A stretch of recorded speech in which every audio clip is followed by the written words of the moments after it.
मोदी सरकार ने केंद्रीय कर्मचारियों के लिए यूनिफाइड पेंशन स्कीम का बड़ा ऐलान किया है। मोदी कैबिनेट ने यूपीएस यानी कि यूनिफाइड पेंशन स्कीम को मंजूरी दी है।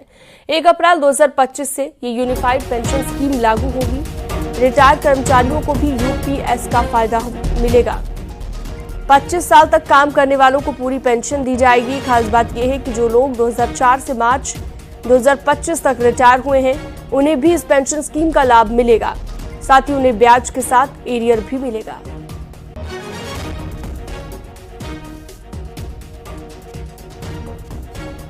तो मोदी कैबिनेट ने यूपीएस को मंजूरी दे दी है और 1 अप्रैल 2025 से लागू होने जा रहा है यूपीएस।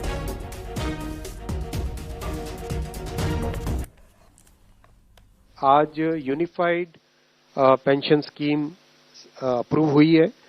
ये स्कीम केंद्र सरकार के करीब 23 लाख कर्मचारी, करीब 23 लाख एम्प्लॉइज हैं, उनको इसका बेनिफिट मिलेगा। ऑप्शन रहेगा, कोई अगर एनपीएस में रहना चाहे तो एनपीएस में रह सकता है, यूपीएस में ऑप्ट करना चाहे, which is naturally a very attractive scheme, तो उसमें ऑप्ट कर सकता है। प्लस राज्य सरकारें अगर इसी फ्रेमवर्क को, इसी आर्किटेक्चर को यूज करना चाहे तो राज्य सरकारें भी इस आर्किटेक्चर को यूज कर सकती है।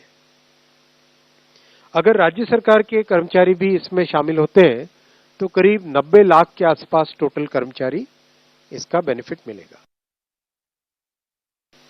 50% अश्योर्ड पेंशन, ये इस यूपीएस का सबसे पहला पिलर है। इसकी डिटेलिंग देखनी चाहिए हमें। जो ये अमाउंट मिलेगा वो रिटायरमेंट से पहले के 12 महीनों की एवरेज बेसिक पे का 50% होगा। और इस फुल पेंशन के लिए जो क्वालिफाइंग सर्विस रहेगी वो रहेगी 25 इयर्स, यानी 25 वर्ष तक अगर किसी ने काम किया है, सेवा की है, तो उसको फुल पेंशन यानी जो ये अश्योर्ड पेंशन का अमाउंट है वो मिलेगा। 25 साल से अगर कम है लेकिन 10 साल से ज्यादा है तो उसमें प्रोपोर्शनेट पेंशन रहेगी, प्रो रेटा वो पेंशन का अमाउंट बनेगा। केंद्र सरकार ने आज यूनिफाइड पेंशन स्कीम को मंजूरी दी है। कल दरअसल ये मंजूरी दी गई। यूपीएस पर पीएम मोदी ने सोशल मीडिया साइट एक्स पर लिखा, देश की प्रगति के लिए कठिन परिश्रम करने वाले सभी सरकारी कर्मचारियों पर हमें गर्व है। यूनिफाइड पेंशन स्कीम इन कर्मचारियों की गरिमा और आर्थिक सुरक्षा को सुनिश्चित करने वाली है। ये कदम उनके कल्याण और सुरक्षित भविष्य के लिए हमारी सरकार की प्रतिबद्धता को दर्शाता है।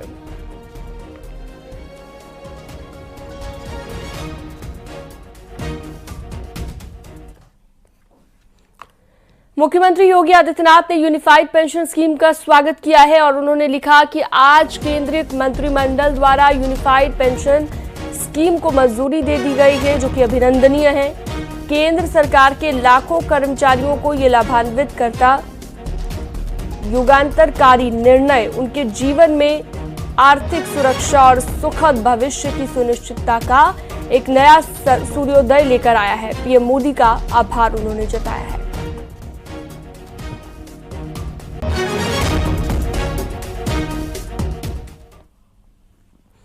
अखिलेश यादव ने सोशल मीडिया पर एक पोस्ट किया जिसमें मायावती के पक्ष में बातें लिखी गई।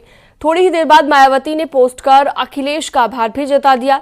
ऐसे में मायावती का ये बयान बीएसपी और एसपी के बीच नए राजनीतिक समीकरणों को लेकर जो चर्चा है उसे हवा दे सकता है। साथ ही बात करेंगे 2027 के लिए क्यों अखिलेश को है पीडीए पर ही भरोसा। देखिए,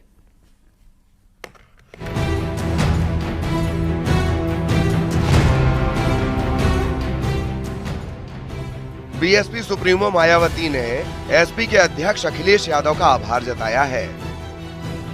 दरअसल मथुरा के बीजेपी विधायक के जरिए मायावती पर लगाए गए आरोपों के बाद अखिलेश यादव ने बीजेपी के विधायक को जवाब दिया था। इसके लिए बीएसपी सुप्रीमो मायावती ने अखिलेश का धन्यवाद किया।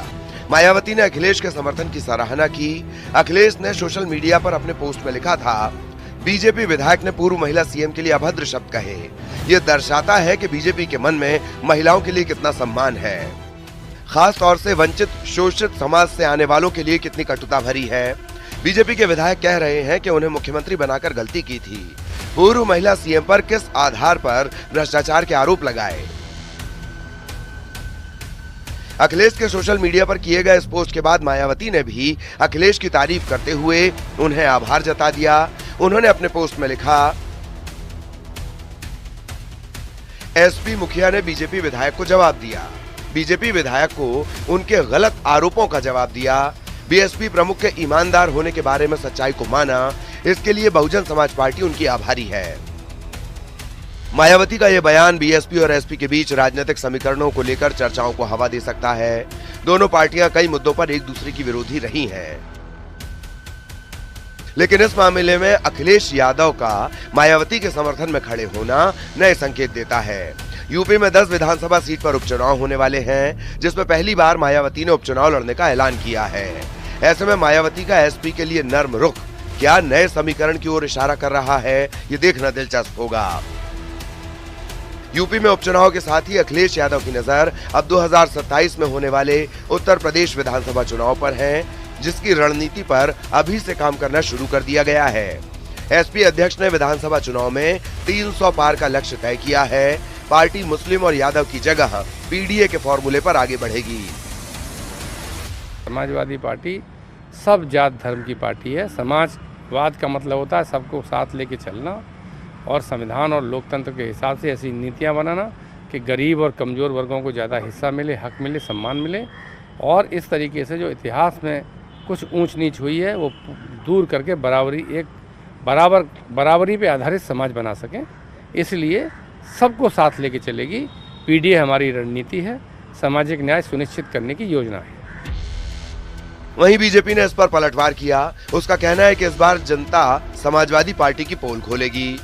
कुल मिलाकर चुनाव के बाद पीडीए में से अखिलेश यादव ने पीडी को डिलीट कर दिया। केवल तुष्टीकरण के लिए अल्पसंख्यक की बात करने लगे।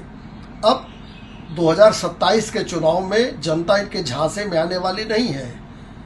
जनता समाजवादी पार्टी और अखिलेश यादव को 2017 की जो 47 सीटें थी उसके भी नीचे भेजेगी। वरिष्ठ पत्रकार भी मानते हैं कि अखिलेश के 300 पार के नारे में कितना दम है ये वक्त बताएगा, क्योंकि इसमें अभी काफी समय है। बीजेपी अभी भी प्रदेश में काफी मजबूत है। योगी ने जिस तरह का एक माहौल उत्तर प्रदेश में बनाया है अपने मुख्यमंत्री तौर पे काम करने के तरीके को लेकर, क्या वो भी कमज़ोर साबित होगा? तो मुझे लगता है ये अखिलेश यादव की ओर से समाजवादी पार्टी के कार्यकर्ताओं और नेताओं को उत्साहित करने का एक नारा है कि अब की बात 300 पार उत्तर प्रदेश में वो करेंगे। लेकिन जो ग्राउंड रियलिटीज़ हैं, कांग्रेस के साथ क्या समीकरण बैठेगा ये भी देखना बाकी है। 2027 के विधानसभा चुनाव में वैसे तो अभी समय है, लेकिन लोकसभा चुनाव के नतीजों के बाद समाजवादी पार्टी चाहती है कि 2027 के विधानसभा चुनाव में भी उसका प्रदर्शन बेहतर हो। न्यूज़ 18 के लिए ब्यूरो रिपोर्ट।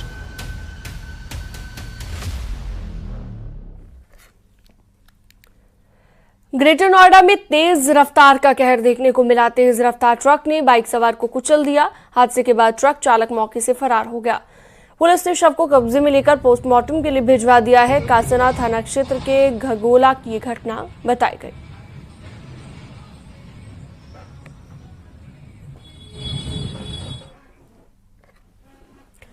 फतेहपुर में बेकाबू ट्रक ने सामने से आ रही बाइक को टक्कर मार दी और इस हादसे में एक युवक की मौत हो गई, जबकि दूसरा घायल हो गया। सूचना के बाद पहुंची पुलिस ने शव को कब्जे में लेकर पोस्टमार्टम के लिए भिजवा दिया है और घायल को अस्पताल में पहुंचाया है। घटना ललौली थाना क्षेत्र के दत्तौली पुल के पास की बताई गई।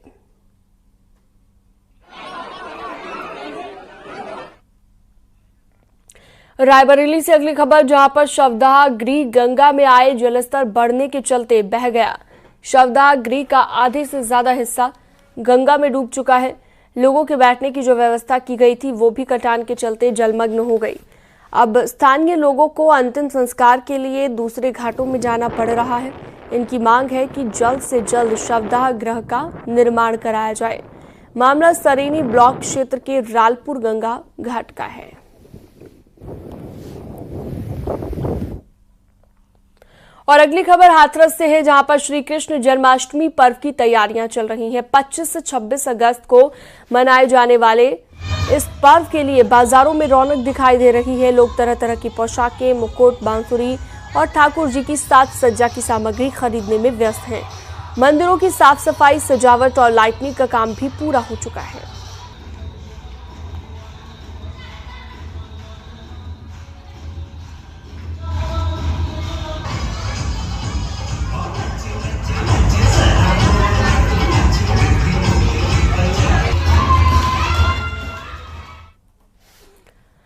बिजनौर से खबर है, जहां पर स्कूल की मुस्लिम टीचर पर आरोप है कि वो स्कूल आने वाले हिंदू बच्चों को तिलक ना लगाने को कहती है, यानी कि तिलक लगाने को मना करती है और मुस्लिम बच्चों को टोपी लगाने को कहती है।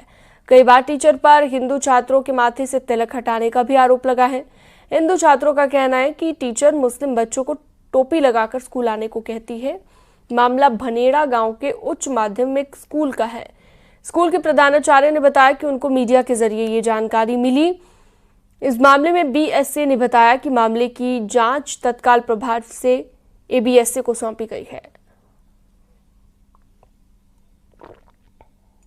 जो मुस्लिम टीचर है तन्वी राय साहब, तो वो बच्चों को तिलक लगाने से मना करते, तो उन बच्चों ने जो घर जाकर वो शिकायत की, फिर जो है यहाँ अभी परसों तक जो है 21 तारीख को कुछ मीडिया वाले भी आए यहाँ पर, उनसे बातचीत हुई। उनको इसमें जो हमारे हिंदू छात्र हैं उनको तिलक लगाने से मना किया जा रहा है और इसमें मैंने खंड शिक्षा अधिकारी को निर्देश दिया है कि जांच कर